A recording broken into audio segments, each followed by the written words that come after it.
Welcome to the show, Salma. Thank you. Thank you for having me. So let's start from the beginning. How long have you been performing comedy shows for?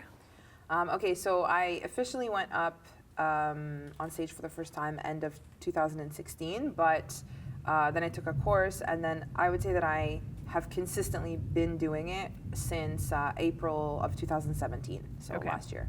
Yeah. So let's talk about some of the challenges that you face, and let's start with the parents, because I'm sure that's difficult. So how did they take it when you basically sat them down and you're like, all right, I'm going into comedy? Yeah.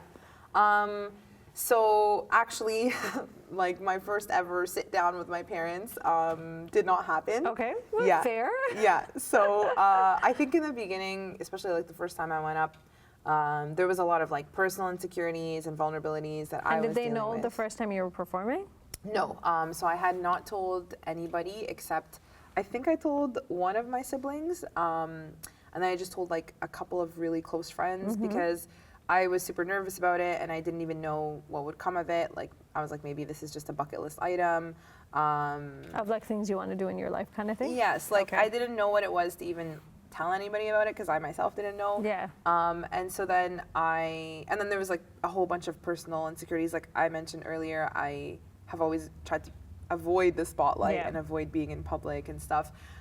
So this was like super vulnerable for me. So yeah, so the first time I went up, I don't think they'd known, but then I went up again in January, a couple of months after that, and then I think like my mom started to find out because my oldest sister told her or mentioned something, and then my mom sort of like asked me about it and was like, where are you going in these places and stuff like that, and then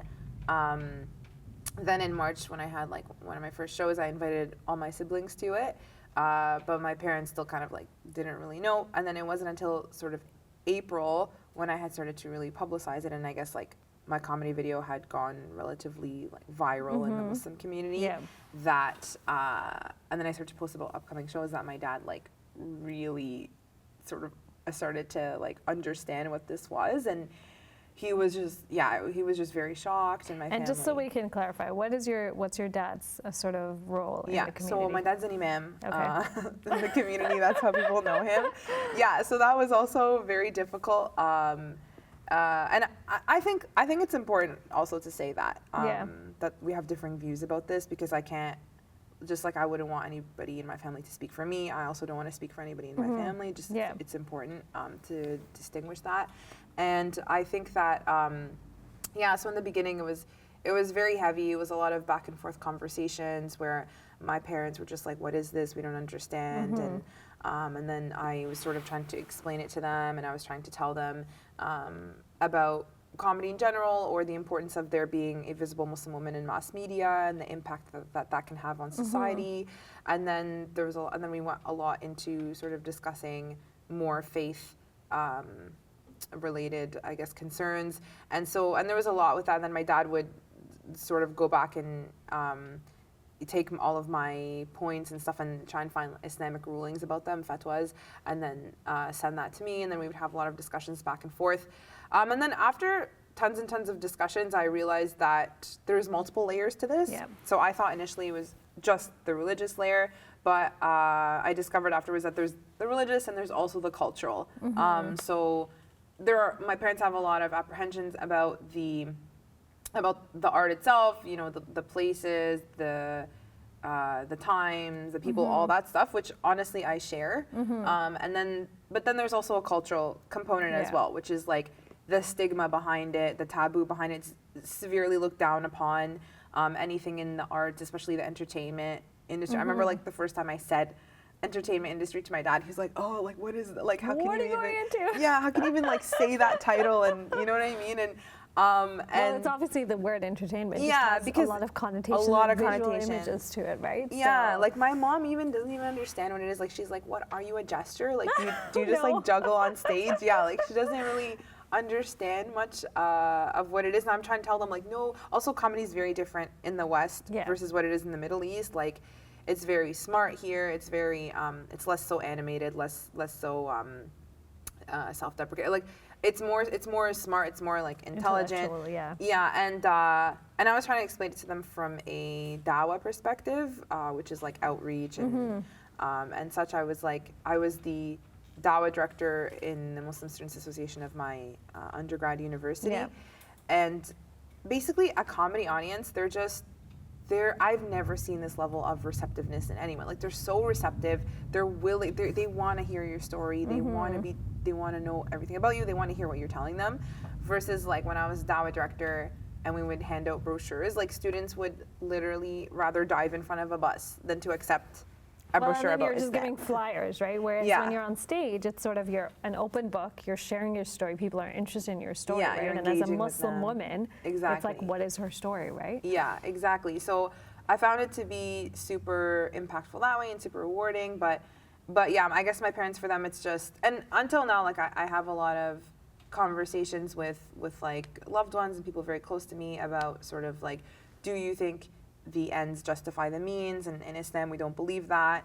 And even until now, my mom 2 days ago came up to me and was like, so Salma, in your like vast, performances or like you discovering this art, like, has anybody accepted Islam? Oh, no. Like, has anybody, and I'm like, oh my God, Mom, like, it's about so much more than that. Yeah, it's about breaking down stereotypes and sharing a unique perspective and sharing a different perspective, and and then oftentimes, like, somebody also had brought up to me that the fact where people are like, okay, if you're saying that you're representing Islam and Muslims on stage, like, who gives you the authority, or what sort of credentials do you have to do that? And I was like, well, I'm not like preaching Islam. Like, I'm not going up there and saying like this is the rulings of Islam, and I don't know, this is how it's supposed to be. How it's supposed to be, and yeah, this is what you should believe, etc. I'm offering my lived experiences. Yeah. So I think I would think I'm an expert at like my own lived experiences, but basically it's like you as a comedian, and then some people would say, well, also in comedy, like, it's fine if you say anything irresponsible because you're a comedian at the end of the day and nobody takes you seriously. And I was like, well, it's different. Like, if you as a person, if you lie, like if you don't share like, the truth or factual information, then they won't take you seriously at all. Like, nobody will believe you. You're not, you know what I mean? But as a comedian, you sort of provide facts and then you provide a perspective. So your job as a comedian is to provide a perspective in a very non-confrontational way. Yeah. So, so you'd say like a fact, and then you provide a perspective, and then it's up to the audience whether or not they want to accept that perspective or not. So I'm going to put you on the spot because you're used to this. Yeah. Give me an example. Like, what's an example of like a joke that fits that, like, from that lens? Yeah. Okay. So this is not a light example. This is like It's a pretty fine. heavy example.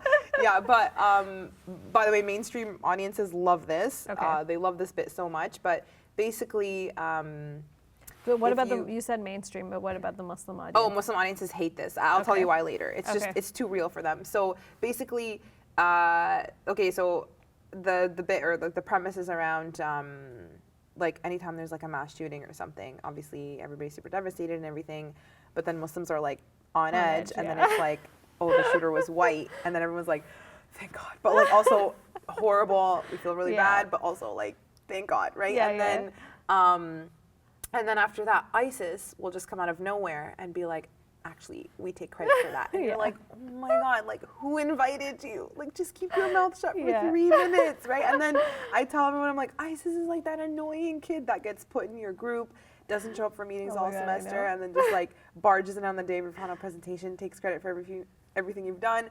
And they love that because they're like, oh my God, I never thought about it that way. And they're just, and then so some people in the audience might be like, nice try, we still like hate your people or something like that. I'm not like, I'm giving an example. But other people might be like, oh my God, that's like, it's an eye-opening, yeah, right? that's so eye-opening. I didn't think about it that way. I didn't know that this is how general Muslims felt about ISIS. I didn't know that, you know what I mean? Yeah. And so then they, so it's up to them whether or not they want to accept the perspective, but then it also, like, I'm offering them that perspective as a comedian. This is where the art comes in a very non-confrontational way. Like, I can't be like, you know what, it's your fault, and like also like white supremacy created ISIS. Like, I can't say. Then it would just be like a TED talk, or it'll just be like a discussion panel on like racism or something like that, right? But they're not here for that. They want to be like, well, and it's a subtle raising awareness in that way, right? Yeah. Now, I want to talk a little bit. So you said the Muslim audience doesn't like it. Yes. I mean, I think that's hilarious. I'm a Muslim audience. I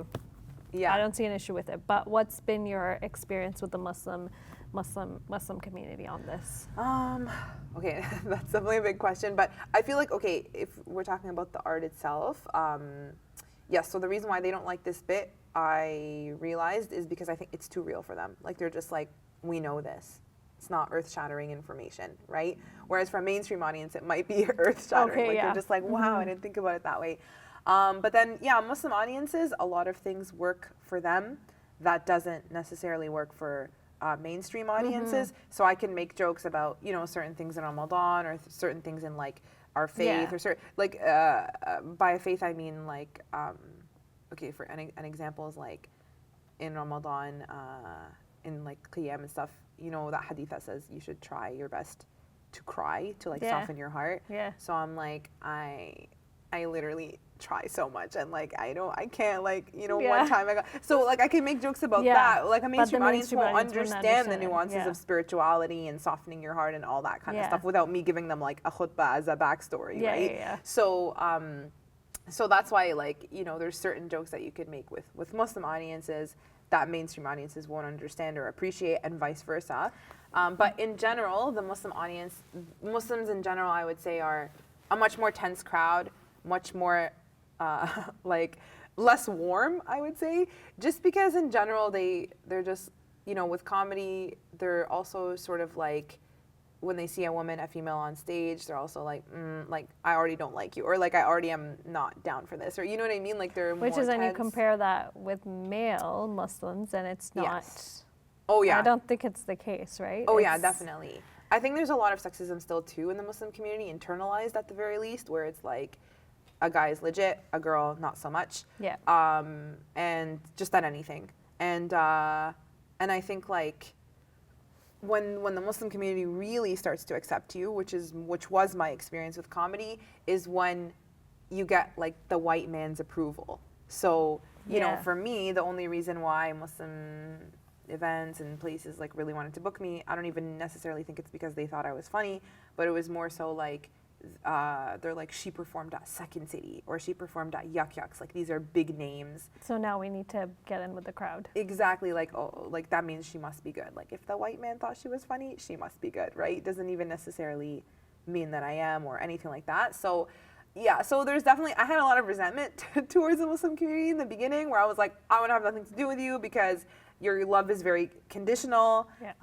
And so, but then, now I've like loosened up a lot, and yeah. So now that's coming into sort of some of the cultural challenges. So talk to me a little bit about some of the cultural challenges you faced. Off air, we've talked a little bit about marriage. Yeah. The reputation. Talk to me a little bit about that. Yeah. So I think one of the biggest things, which I turned this into a bit, of course, because of like who I am as a person. Of course, it's going to be hilarious. Yeah, I'm sure like, it is.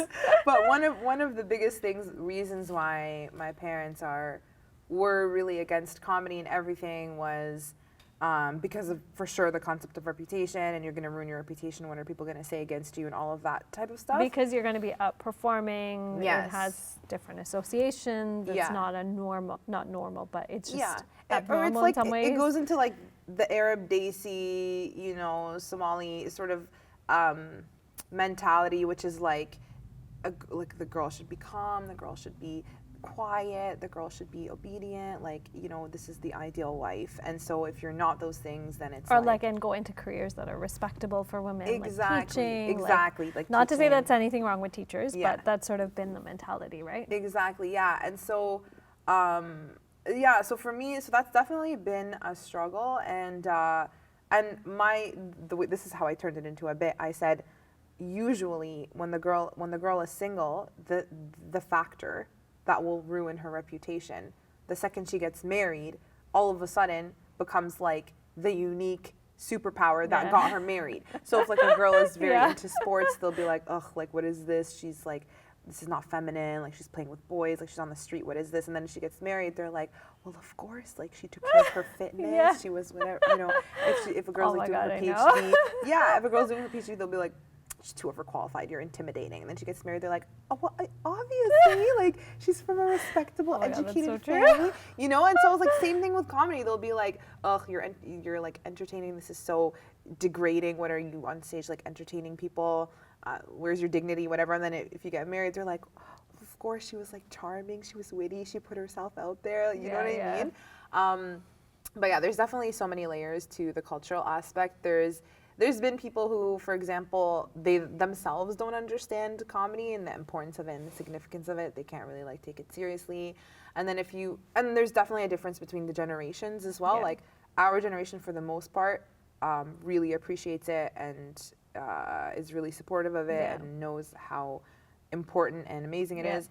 But then oftentimes, like, their families just don't really understand or are not really on board. And I understand that because, like, my own family, like my own parents are struggling with accepting this or even just making sense of this, or, you know, and it comes from a place of like love. It comes from a place of like being really overprotective.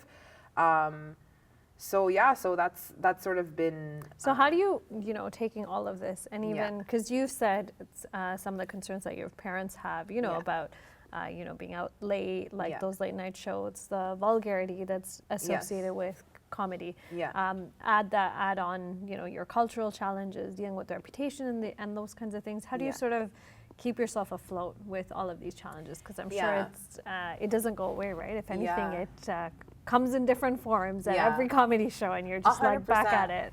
Definitely, I think that so there's two major things I would say that. The first one is that I'm definitely learning as I go along, and I think one of the major disadvantages of being a trailblazer is that you don't have any examples to look up to. You don't have, like, you can be like, oh, this is the path that I want to follow and I'm going to follow it exactly. It's just literally trial and error. Like, I'll go to some shows and I'll be like, you know what, I was very uncomfortable with like the level of vulgarity or the types of performances there I don't think are reflective of my morals, and I don't want to be associated with that, and I don't want to you know, bring out other Muslims to this type of an environment. So now I have to make the call to not perform in this particular venue or show again, or you know what I mean? Like, these are things that I'm sort of like figuring out with myself, which is also challenging because, you know, I want to support, like, I love other artists, I love everything they're doing, I love all of these opportunities, but so I don't want to come off as like seeming intolerant or ungrateful or anything like that, but just from like a personal spiritual perspective, you sort of have to draw lines. I have to draw my own lines, and I have a lot of questions I have a lot of conversations with loved ones where they'll tell me, like, you know, do you think the ends justify the means? No, maybe you should take like a longer route to get there that's like safer spiritually. So yeah, there's a lot of trial and error, and there's a lot of, I wish I could show you my journal, a lot of like, who am I? Like, what kind of a person am I becoming? Like, where am I? Where do I go from here? Whatever. And it's like super intense. And then so there's that part, and then there's the part where I'm slowly starting to accept now, which is that I will never be able to actually break free of like the cultural stigma. So for example, I've been having a lot of conversations with my friends because this was brought to my attention that the person who I am in public or on social media is very different than who I actually am, like if you get to know me or in person.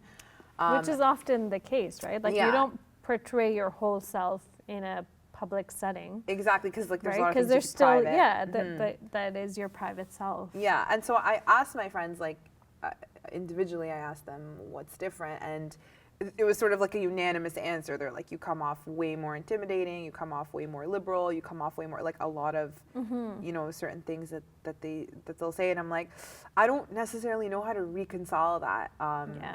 You know, without, for example, like giving away too much private information or without, I don't know, you're never going to actually be able to fully portray who you are. Well, and then you kind of have to decide, right? Like, if you want to portray your full self, then you're pretty much going to be an open book to the whole world. Exactly, and then you're giving them sort of the free reign to criticize or comment on whatever they want. Whereas you have people who actually want to get to know you. Sure, okay, maybe you might come off as liberal, but come and have a conversation with me, right? That's just generally, I think that's just... Yeah, for sure. So it's just how it is, right? Like in the media, and like once you're out there, like You just kind of, but yeah, you're right. I don't know how you would reconcile that, but maybe, I don't know. Yeah, I mean, the best thing would be I know what to tell you. Yeah, I know, 100%. There's no answer, but like, I think the best thing is definitely to get to know people for sure. But it's, that's something that I'm like sort of accepting, which, you know, my parents, that's a really big driving factor for their concerns. So for them, it's kind of like, just don't even take the risk. Just let somebody else do it. And I think that that's been the general, I would say, attitude towards women doing anything in the community. I know my mom would always tell me, and she still does, she's like, why do you have to do it? There's so many other people. I'm like, well, if everybody says that, who's going to do it? Exactly. I'm like, somebody has to do it. Yeah, exactly. And then I've heard also arguments about like, well, if it's the right thing to do, then like, why doesn't everyone do it? And I was like, that doesn't make sense. Not everyone's cut out to do it. Yeah, not everyone's cut out to do it, or people have different strengths in different areas, different personalities, all of that sort of stuff. So yeah, but it is frustrating to have these conversations because a man would never have to do that. But you know, I know. And so, but it's fine. Like, I understand our place, I guess, as of now, and the work and effort that goes into that. So well, I think conversations like these and conversations that you're having will hopefully make it easier for the next generation, so they don't have to explain and justify. But just as we wrap up, what advice do you have for women specifically? No offense to the men, but women specifically, and including Muslim women, about pursuing careers in areas where you know, women are not as present or dominant, and you have like two careers for that, engineering and comedy. So what advice do you have for women who are like hesitant, you know, and obviously it'll come with its own set of challenges, as you rightfully pointed out. Yeah, for sure. Well, first of all, I don't think it's offensive to men at all, because I just think, you know, well, I'm just excluding them. Well, no, right? But you're right. We have different challenges. We're living like totally different lives, and like our experience in society. But yeah, I would say that so something that that I've applied in engineering and that I'm applying in comedy is that honestly, there's like wisdom in being naive, which is that don't think about the odds that are stacked against you, don't think about the stats, don't think about, you know, how difficult it is, or don't fixate on that, just fixate on how good are you at what you do. And I think like once you really nail, you know, whether it's like the technical component of engineering or the art of comedy, and you're actually really good at what you do, that's when the respect will follow. And and then there's a lot of more practical advice, like sort of speaking up, you know, being more articulate, being more like taking up more presence and all that type of stuff. But for me, just personally, I think the most valuable thing that I learned was that if you take yourself seriously and you channel that into your work, then everybody else doesn't have a choice but to do the same. Yeah, so I think that's really strong advice coming from a woman. So thank you so much for sharing your story and your challenges. I know it's not easy, and I'm sure you'll be great. Whatever path you continue to pursue, I'm sure it'll be amazing. Thank you so much, Salma. Thank you. Hey YouTube, we hope you benefited from this video. If you liked it, or if you didn't, let us know in the comments below. And if you're interested in learning more, check out some of our other videos. And don't forget to subscribe so you can get new videos every Monday, Wednesday, and Friday.